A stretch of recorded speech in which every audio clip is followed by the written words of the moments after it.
দক্ষিণ কোরিয়ার সিউল। অ্যানার ঘুম ভাঙে তার ছেলে জাওইনের চিৎকারে। জাওইন খুব উত্তেজিত। সে চিৎকার করে বলছিল যে তাদের এখনই বাইরে গিয়ে সাঁতার কাটা দরকার, কারণ রাস্তাঘাট সব পানিতে ডুবে গেছে।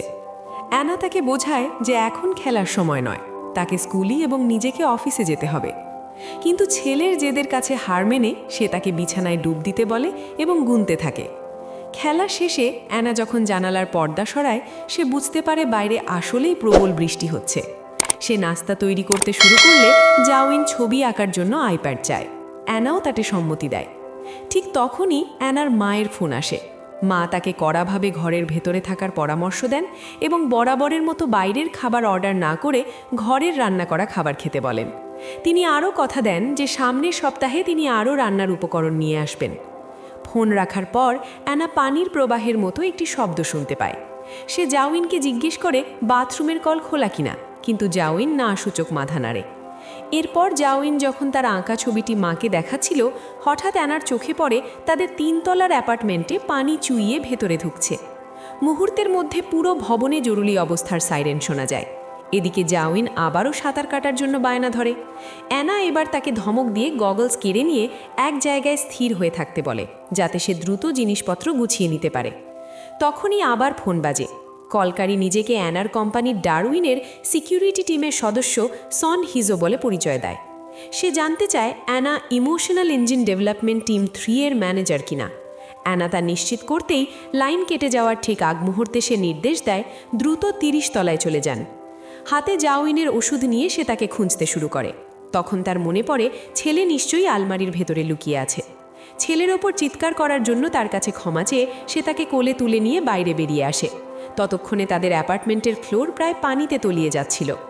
নিরাপত্তার কারণে লিফট বন্ধ, তাই সে সিঁড়ির দিকে ছুটে যায়। কিন্তু সেখানে তখন মানুষের উপচে পড়া ভিড়। উপায় না দেখে অ্যানা অন্য একটি সিঁড়ি ব্যবহার করার সিদ্ধান্ত নেয় এবং ভাগ্যক্রমে সেটি একদম ফাঁকা পায়। নামার সময় তারা দেখতে পায় প্রবল পানির স্রোতে মানুষ বাঁচার আপ্রাণ চেষ্টা করছে এবং কেউ কেউ ডুবে যাচ্ছে। আতঙ্কিত জাওইনকে শান্ত করতে অ্যানা গান গাইতে শুরু করে। কিন্তু নামতে নামতে তারা এমন এক জায়গায় পৌঁছায় যেখানে বিভিন্ন আসবাবপত্রের কারণে সিঁড়িটি বন্ধ হয়ে আছে। সে জাওইনকে একপাশে দাঁড় করিয়ে রেখে সেই বাধা টপকানোর চেষ্টা করে, কিন্তু তা ছিল অসম্ভব। ফলে তারা 4র্থ তলায় আটকা পড়ে যায়। ঠিক সেই মুহূর্তে অ্যানা শুনতে পায় হিজো তার নাম ধরে ডাকছে। কিন্তু জাওইনকে খোঁজার জন্য পেছনে ফিরতেই দেখে সে একটি অ্যাপার্টমেন্টের ভেতরে ঢুকে পড়ছে। আতঙ্কিত অ্যানাও তার পিছু পিছু ভেতরে ছুটে যায়। হঠাৎ বিশাল এক ঢেউ আছড়ে পড়ে ঘরের ভেতর। সেই মুহূর্তে অ্যানার স্মৃতিতে ভেসে ওঠে সেই দৃশ্য যেখানে সে আর তার স্বামী পানিতে তলিয়ে গিয়েছিল। জ্ঞান ফেরার পর অ্যানা দেখে হাত ফসকে জাওইনের ওষুধের ব্যাগটি ভেসে যাচ্ছে। সে হন্যে হয়ে ছেলেকে খুঁজতে থাকে এবং অবশেষে তাকে অজ্ঞান অবস্থায় খুঁজে পায়। ছেলেকে আঁকড়ে ধরে সে দরজা খোলার চেষ্টা করে, কিন্তু সেটি আটকে গিয়েছিল। ভাগ্যক্রমে হিজো তাদের উদ্ধার করে।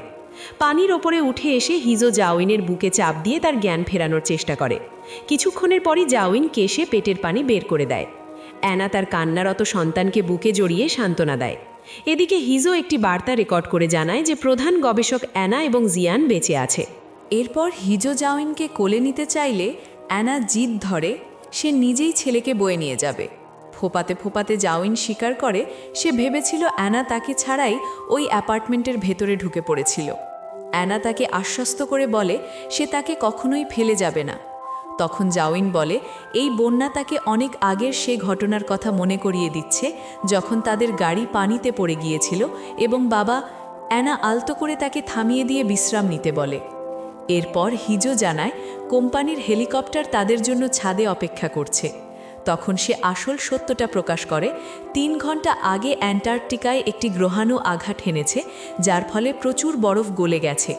সেই পানি সমুদ্রের জলের সাথে মিশে উত্তর দিকে ধেয়ে আসছে এবং জাপানের অর্ধেক অংশ ইতিমধ্যেই পানির নিচে তলিয়ে গেছে। স্তম্ভিত অ্যানা জানতে চায় কেউ কেন আগে থেকে এটা আঁচ করতে পারেনি। হিজো উত্তরে বলে তারা জানত, কিন্তু বিষয়টি গোপন রেখেছিল কারণ এটি প্রতিরোধ করার কোনো উপায় ছিল না। আজই মানব সভ্যতার সমাপ্তি ঘটবে।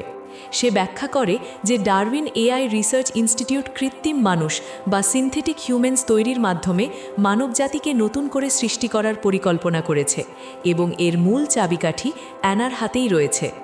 সে আরও জানায় যে অ্যানার বস এবং ইমোশন ইঞ্জিনের প্রধান গবেষক ইয়ান মো তার মেয়েসহ জলোচ্ছ্বাসে ভেসে গেছেন, তাই এখন অ্যানাই তাদের একমাত্র ভরসা এবং তাদের একটি অস্থায়ী আশ্রয় কেন্দ্রে যেতে হবে। অ্যানা যুক্তি দেখায় যে ইমোশন ইঞ্জিনটি এখনও পরীক্ষামূলক পর্যায়ে রয়েছে, কিন্তু হিজো তার এই উদ্বেগকে পাত্তাই দেয় না। সে ব্যাখ্যা করে বলে, ইসাবেল ল্যাবের আরেকটি দল ইতিমধ্যেই প্রজননে সক্ষম মানুষের মতো শরীর তৈরি করে ফেলেছে। সেখানে এখন একমাত্র যে জিনিসটির অভাব তা হলো প্রকৃত মানবিক আবেগ। ঠিক তখনই জাউইন জানায় তার বাথরুমে যাওয়ার দরকার। তারা কাছের একটি অ্যাপার্টমেন্টে ঢোকে। হিজো ফোনে কথা বলার জন্য একপাশে সরে গেলে অ্যানা ছেলেকে নিয়ে বাথরুমে যায়। অ্যানা ফিরে আসলে হিজো তাকে আরামদায়ক কোনো পোশাক পরে নিতে বলে। নীরবতা ভাঙার জন্য হিজো মন্তব্য করে, হয়তো নতুন মানবজাতি এমন জটিল মানবিক আবেগ ছাড়াই টিকে থাকতে পারবে। অ্যানা তার কথা উপেক্ষা করে এবং মায়ের সাথে কথা বলার জন্য তার কাছে ফোনটি চায়। ফোনে মা তাকে জানান তারা যে আশ্রয়কেন্দ্রে আছেন তা ইতিমধ্যেই প্লাবিত হচ্ছে। এরপর মা বলেন, এখন থেকে অ্যানা, তোমার শুধু জাউইন আছে, আমি নেই, তোমার বাবাও নেই। তিনি আরও বলেন যে তিনি তাকে ভালোবাসেন। হঠাৎ অ্যানা ফোনের ওপাশ থেকে একটি বিশাল ঢেউ আছড়ে পড়ার শব্দ শুনতে পায়। তখন অ্যানা ধরা গলায় মৃদু স্বরে উত্তর দেয়, আমিও। হিজো ব্যঙ্গ করে মন্তব্য করে, বেশ হৃদয়স্পর্শী ছিল। অ্যানা জবাব দেয়, মানবিক আবেগ এভাবেই কাজ করে। হিজো তখন শান্তভাবে স্বীকার করে যে তার ফোন করার মতো আপন কেউ নেই, কারণ ছোটবেলায় তার মা তাকে ফেলে রেখে নিয়েছিলেন। ঠিক সেই মুহূর্তে একটি গ্যাসের পাইপ লিক হতে শুরু করে এবং তারা দ্রুত বাইরে বেরিয়ে আসে। শীঘ্রই পুরো ফ্লোরটি আগুনে গ্রাস হয়ে যায়। হিজো জোর দেয় যে তাদের অবশ্যই ওপরের তলায় উঠতে হবে। হিজো প্রথমে ওপরে ওঠার পর অ্যানা তার ছেলেকে তুলে হিজোর হাতে দেওয়ার চেষ্টা করে, কিন্তু জাউইন মাকে ছাড়তে চায় না। এই ধস্তাধস্তির মধ্যে অ্যানা পা পিছলে পানিতে পড়ে যায়। সে ভেসে ওঠে এবং চিৎকার করে হিজোকে বলে যে সে তাদের ধরে ফেলবে। অ্যানা সাঁতার কেটে পানির নিচে তলিয়ে যাওয়া একটি অ্যাপার্টমেন্ট ফ্লোরে প্রবেশ করে। ভেতরে সে একটি লিফটের ভেতর থেকে একটি ছোট মেয়ের কান্নার শব্দ শুনতে পায়। অ্যানা মেয়েটির নাম জিজ্ঞেস করলে সে উত্তর দেয়, জিসু। তাকে আশ্বস্ত করার পর অ্যানা লিফটের দরজা ফাঁক করার জন্য কিছু একটা খুঁজতে থাকে। ঠিক তখনই সে লক্ষ্য করে দুজন দুর্বৃত্ত পাশের অ্যাপার্টমেন্টগুলোতে ভাঙচুর করে মূল্যবান জিনিসপত্র চুরি করছে। অ্যানা লিফটের কাছে ফিরে এসে জিসুকে ডাকে, কিন্তু আর কোনো সাড়া পাওয়া যায় না। ফ্লোরটিতে আরও একটি শক্তিশালী ঢেউ আছড়ে পড়ে। এবার অ্যানার সেই পুরনো দুর্ঘটনার কথা মনে পড়ে যায়। তার স্বামী গাড়ির সিট থেকে জাউইনের বেল্ট খুলে দিচ্ছিল। যখন সে বের হওয়ার চেষ্টা করছিল, তখন গাড়ির দরজার নিচে তার পা আটকে গিয়েছিল। সে অ্যানাকে অনুরোধ করেছিল জাউইনকে নিয়ে তাকে ওখানেই রেখে চলে যেতে। অ্যানা ভেসে ওঠে এবং অবশেষে হিজোর কাছে পৌঁছায়। তখন সে লক্ষ্য করে জাউইনের খিঁচুনি হচ্ছে। হিজো অ্যানার কাছে ওষুধ চায়, কিন্তু সে মাথা নেড়ে না সূচক উত্তর দেয়। জাউইন যন্ত্রণায় গোঙাতে শুরু করে এবং অ্যানা তাকে শক্ত করে বুকে জড়িয়ে ধরে হাঁটতে থাকে। হিজো তাকে বলে তাদের অবশ্যই ছাদে পৌঁছাতে হবে। সে আরও জানায় যে অ্যানা জাউইনকে পুনরুদ্ধার বা রিস্টোর করতে পারবে, কারণ তার কাছে জাউইনের ডেটা সংরক্ষিত আছে। অ্যানা তখন চিৎকার করে বলে ওঠে তার ছেলে মারা যাচ্ছে। অ্যানা অন্য একটি অ্যাপার্টমেন্টে প্রবেশ করে এবং সেখানকার বাসিন্দাদের কাছে ক্ষমা চায়। বেপরোয়া হয়ে সে জাউইনকে স্থিতিশীল করার জন্য একটি পানীয় তৈরি করে। ছেলেকে আলতো করে বলে তারা শীঘ্রই একসাথে ডুব দিতে যাবে। তাকে খাওয়ানোর সময় অ্যানার ইয়ান মোয়ের সাথে অতীতের কথোপকথনের কথা মনে পড়ে। ইয়ান মো জিজ্ঞেস করেছিলেন স্বামীর দুর্ঘটনার কারণেই কি সে জাউইনকে ছেড়ে দিচ্ছে। অ্যানা উত্তর দিয়েছিল সে নিজেকে মা হওয়ার যোগ্য বলে মনে করে না। তখন তার বস বলেছিলেন এতে আর কিছু যায় আসে না। ইনস্টিটিউট ইতিমধ্যেই নিশ্চিত করেছে যে অ্যানা এবং তার ছেলে দুজনেই সফলভাবে ইমোশন ইঞ্জিনটি গ্রহণ করেছে। কয়েক মাসের মধ্যেই তারা তাদের এই টেস্ট সাবজেক্ট বা পরীক্ষার পাত্রদের ফিরিয়ে নেবে। অ্যানার কাছ থেকে জাউইন এবং ইয়ান মোয়ের কাছ থেকে ইউজিনকে। বর্তমানে ফিরে এসে জাউইন ঘুম থেকে ওঠে এবং মাকে বলে সে আজ খুব খুশি, কারণ পুরো দিনটা সে মায়ের সাথে কাটাতে পেরেছে। কিছুক্ষণ পর বৃষ্টি থামে এবং মেঘের ফাঁক দিয়ে রোদ উঁকি দেয়। হিজো বাইরে এসে অ্যানাতে জানায় জাউইনকে একটি অস্থায়ী আশ্রয়কেন্দ্রে নিয়ে যাওয়া হবে এবং অ্যানাকে একাই যেতে হবে ইজাবেল ল্যাবে। তাদের কথা শেষ হতে না হতেই আকাশ আবার কালো হয়ে আসে এবং প্রবল বৃষ্টি শুরু হয়। অ্যানা অ্যাপার্টমেন্টের বাসিন্দাদের ধন্যবাদ জানিয়ে হিজো ও জাউইনের সাথে সেখান থেকে পালিয়ে যায়। সিঁড়ি দিয়ে ওপরে ওঠার সময় পানি দ্রুত বাড়তে থাকে। হঠাৎ অ্যানা একজন গর্ভবতী মহিলার যন্ত্রণাকাতর চিৎকার শুনতে পায়। মহিলার সঙ্গী অ্যানার কাছে সাহায্য ভিক্ষা করে, কিন্তু নিরুপায় অ্যানা ক্ষমা চেয়ে এগিয়ে যেতে থাকে। কৌতূহলী জাউইন জিজ্ঞেস করে ওই মহিলা অসুস্থ কেন।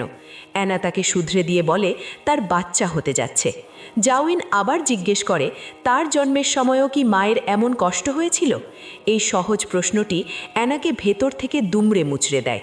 সে কান্নায় ভেঙে পড়ে হিজোকে অনুরোধ করে ছেলেকে যেন তার সাথেই থাকতে দেওয়া হয়, কিন্তু হিজো কেবল উত্তর দেয় জাউইনই তাদের একমাত্র বিকল্প। অবশেষে তারা ছাদে পৌঁছায়। সেখানে হিজো একটি রিপোর্ট রেকর্ড করতে শুরু করে যে সে টেস্ট সাবজেক্ট সহ প্রধান গবেষককে উদ্ধার করেছে।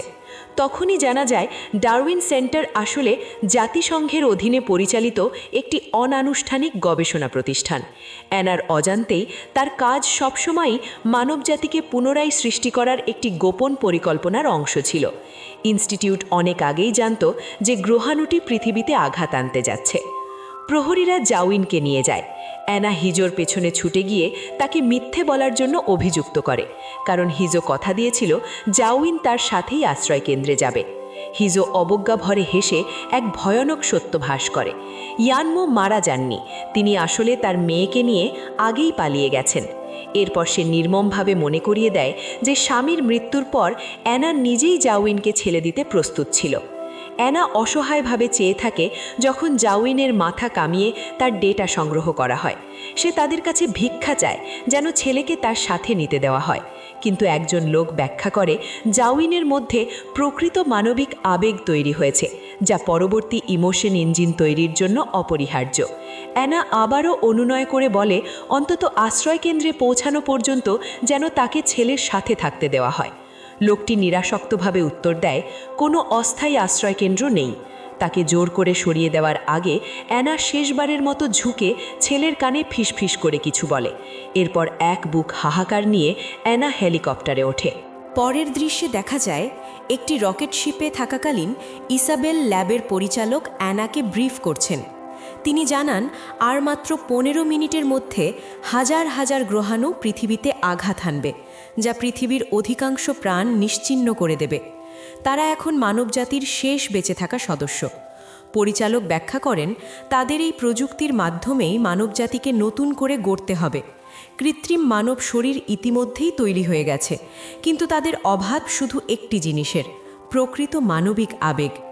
এই সমস্যার সমাধানে ইনস্টিটিউট ইমোশন ইঞ্জিন পরীক্ষার জন্য মা ও শিশুর একটি মডেল তৈরি করেছিল। অ্যানা যে শিশু প্রোটোটাইপটি তৈরিতে সাহায্য করেছিল তা এখন সম্পূর্ণ, কিন্তু এখন দরকার একজন মায়ের। এর সমাধানের জন্য অ্যানা তখন একটি পরীক্ষার প্রস্তাব দেয়। একজন মাকে শিশুটির সাথে জুড়ে দেওয়া হবে, এরপর শিশুটিকে গায়েব করে দেওয়া হবে। মা যখন সন্তানকে হন্যে হয়ে খুঁজতে থাকবে, তখন তাকে বারবার বিভিন্ন কঠিন পরীক্ষার সম্মুখীন হতে হবে। আর যদি সে ব্যর্থ হয়, তবে তাকে আবার শুরু থেকে সব কিছুর মুখোমুখি হতে হবে, রিসেট লুপ। তাদের আলোচনা শেষ হওয়ার আগেই রকেট শিপটিতে গ্রহাণু আঘাত করে। দৃশ্যপট পরিবর্তন হয়। অ্যানার ঘুম ভাঙে তার অ্যাপার্টমেন্টে, যা ইতিমধ্যেই পানিতে ভরে যাচ্ছে। ফোন বেজে ওঠে, ওপাশ থেকে সন হিজো নিজের পরিচয় দেয়। এদিকে জাউইন এক অদ্ভুত স্বপ্নের ওপর ভিত্তি করে আঁকা ছবি দেখানোর জন্য মাকে উত্তেজিত হয়ে ডাকে। অ্যানা তাকে ধমক দেয়। ঠিক তখনই তার মনে একটি স্মৃতি ভেসে ওঠে। তার বস তাকে নির্দেশ দিচ্ছেন জাউইনকে বড় করার জন্য, যতক্ষণ না ইনস্টিটিউট তাকে ফিরিয়ে নিতে আসে। অ্যানা ফোন কেটে দেয়, জাউইনের ওষুধ নেয় এবং আলমারির দিকে যায়।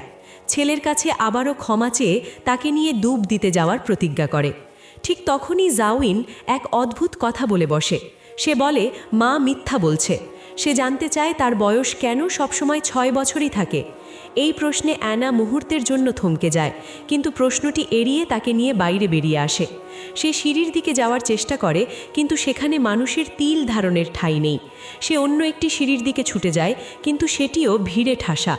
হঠাৎ বিশাল এক ঢেউ আছড়ে পড়ে অ্যাপার্টমেন্টে। অ্যানা প্রাণপণে জাউইনকে পানির ওপরে তুলে ধরে নিজে ভেসে ওঠার চেষ্টা করে, কিন্তু তখনই বুঝতে পারে জাউইন তার হাত ফসকে গেছে। পাগলের মতো খুঁজতে গিয়ে ছেলের মতো কাউকে দেখে সে পানিতে ঝাঁপ দেয়, কিন্তু তাকে ধরতে ব্যর্থ হয়। এই ধস্তাধস্তিতে জাউইনের ওষুধের ব্যাগটি হারিয়ে যায়। পানির ওপরে ভেসে থাকা হেলিকপ্টারটি দেখে তার মনে পড়ে যায় সে জাউইনের পকেট থেকে গগলস বের করে নিজের পকেটে রেখেছিল। সে পকেটে হাত দিতেই গগলসটি খুঁজে পায়। তখনই তার স্মৃতিতে ভেসে ওঠে সেই মুহূর্তটি যখন সে শেষবার জাউইনের কানে ফিসফিস করে কিছু বলছিল। এই মানসিক আঘাতে অ্যানা জ্ঞান হারায়। হিজো তাকে জ্ঞান ফিরিয়ে আনে এবং জানায় যে সেই তাকে আগে ফোন করেছিল। অ্যানা ছেলেকে খুঁজতে আবার পানিতে ঝাঁপ দিতে চাইলে হিজো তাকে থামায় এবং একটি ছবি দেখায় যেখানে দেখা যাচ্ছে জাউইন সিঁড়ি দিয়ে ওপরে উঠছে। অ্যানা তখন ছেলের খোঁজে সিঁড়ি বেয়ে উঠতে শুরু করে। হিজো বিভ্রান্তের ভান করে বলে হয়তো কেউ বাচ্চাটিকে নিয়ে গেছে, কিন্তু অ্যানা তা উপেক্ষা করে। হিজো জোর দিয়ে বলে তাদের হেলিকপ্টারে ওঠার জন্য ছাদে যাওয়া উচিত। হঠাৎ অ্যানা হিজোর বন্দুক কেড়ে নিয়ে তার দিকে তাক করে এবং চিৎকার করে জানতে চায় তার ছেলে কোথায়। ঠিক সেই মুহূর্তে একটি অ্যাপার্টমেন্টে আগুন জ্বলে ওঠে। হিজো তার হাত ধরে যুক্তি দেখায় তারা যদি জাউইনকে সত্যিই তুলে নিয়ে যেত তবে সে কেন তাকে ওই ছবিটি দেখাবে। তা সত্ত্বেও অ্যানা আবার পানিতে ঝাঁপ দেয় এবং সেই লিফটের কাছে পৌঁছায় যেখানে সে একটি ছোট মেয়ের কান্নার শব্দ পেয়েছিল। মেয়েটির নাম মনে করে সে জিজ্ঞেস করে, যিশু? মেয়েটি হ্যাঁ বলে। অ্যানা তাকে বের করে আনার প্রতিশ্রুতি দেয়, কিন্তু তখনই সে আবার জ্ঞান হারায়। জ্ঞান ফেরার পর অ্যানা একটি আলমারি থেকে ঝাড়ুর লাঠি ভেঙে তা দিয়ে লিফটের দরজা ভাগ করার চেষ্টা করে এবং সফলভাবে যিশুকে উদ্ধার করে। সে মেয়েটিকে কিছু শুকনো কাপড় দিয়ে বলে তার দাদা ছাদে অপেক্ষা করছে। যিশু অবাক হয়ে জানতে চায় সে কিভাবে জানল।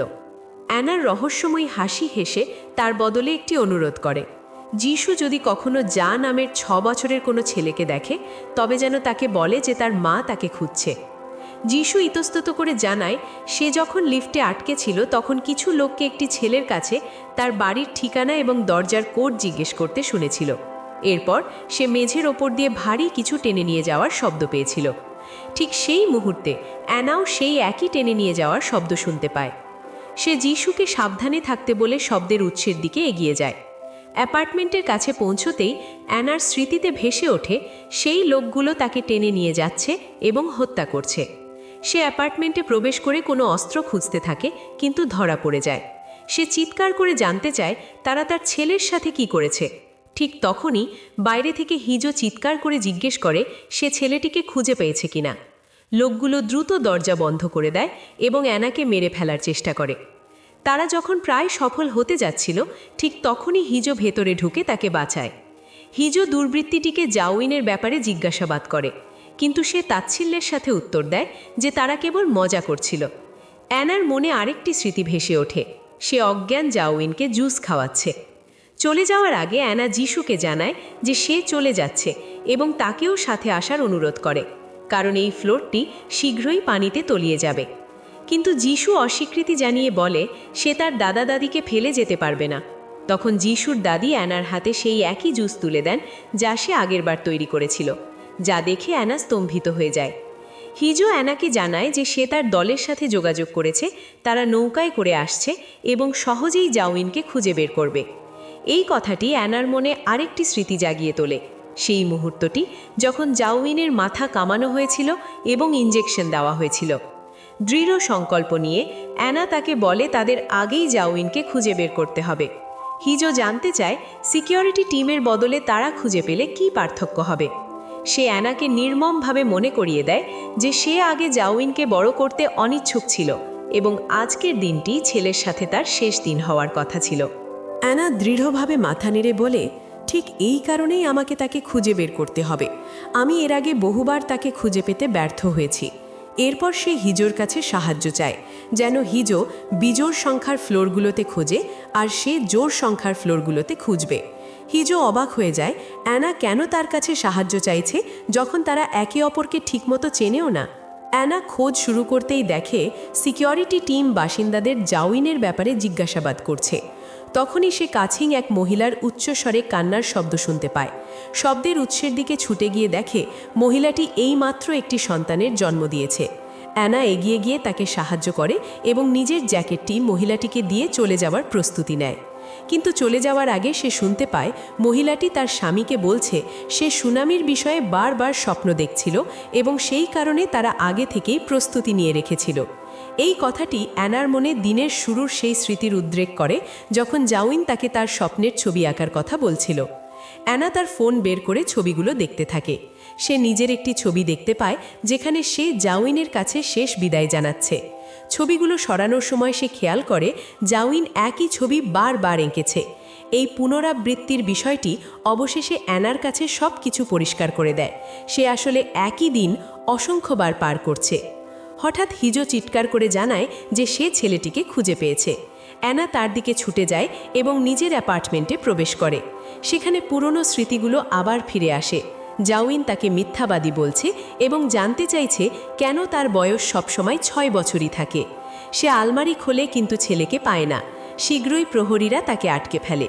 হিজো অ্যানাকে বলে তাকে ছেলের কাছে বিদায় জানানোর সুযোগ দেওয়া হবে, কিন্তু অ্যানা হিজোকে সতর্ক করে দেয় যে তারা ছাদে তাকে মেরে ফেলবে। সে আরও কিছু বলার আগেই জ্ঞান হারায়। তখনই হিজোর মনে একটি স্মৃতি ভেসে ওঠে। সে প্রহরীদের সাথে লড়াই করে, কয়েকজনকে ধরাশায়ী করে, কিন্তু একজন তাকে কাবু করে ফেলে। ঠিক সেই মুহূর্তে অ্যানা জ্ঞান ফিরে পেয়ে তাকে বাঁচায়। হিজো তাকে ইনজেকশন দিলে সে পুরোপুরি সজাগ হয়। হিজো তখন অ্যানাকে জিজ্ঞেস করে এমনটা কতবার ঘটেছে।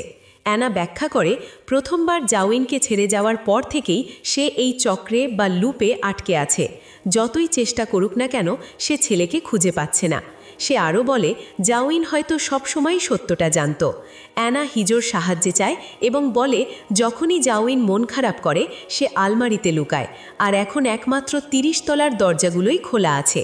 তাদের মনে পড়ে যায় আগের লুপগুলোর কথা, যেখানে প্রহরীদের মুখোমুখি হয়ে তারা নিহত হয়েছিল। অ্যানা বুঝতে পারে এই সিকিউরিটি টিম তাকে জাউইনের কাছে পৌঁছতে বাধা দিচ্ছে, ঠিক যেমনটা তারা বাস্তবে করেছিল। কিন্তু এই সিমিউলেশনে তারাই হলো ডেভেলপার। হতাশ হয়ে অ্যানা স্বীকার করে জাউইন হয়তো আর তার সাথে দেখাই করতে চায় না। কিন্তু হিজো এর বিপরীতে যুক্তি দেয়, জাউইন যদি হাজার হাজার বার হারিয়ে গিয়ে থাকে তবে তার কারণ এই নয় যে সে তোমাকে ঘৃণা করে। এর কারণ হলো সে অপেক্ষা করছে তার মা তাকে খুঁজে বের করবে। তারা আবারও চেষ্টা করে। এবার হিজো পথ দেখায় এবং তারা 30 তলায় পৌঁছায়। কিন্তু হঠাৎ হিজো গুলিবিদ্ধ হয়।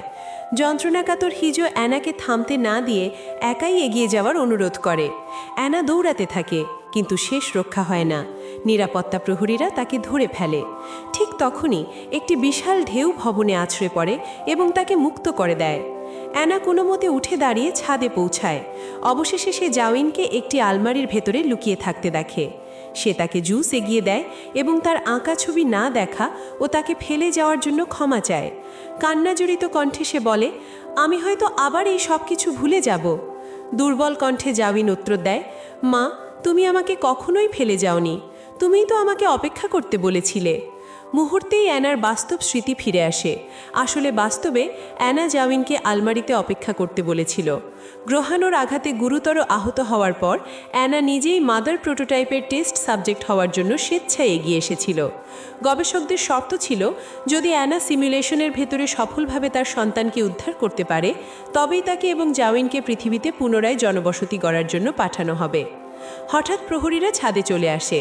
অ্যানা জাউইনকে কোলে তুলে দৌড় দেয়, কিন্তু তারা ধরা পড়ে যায়।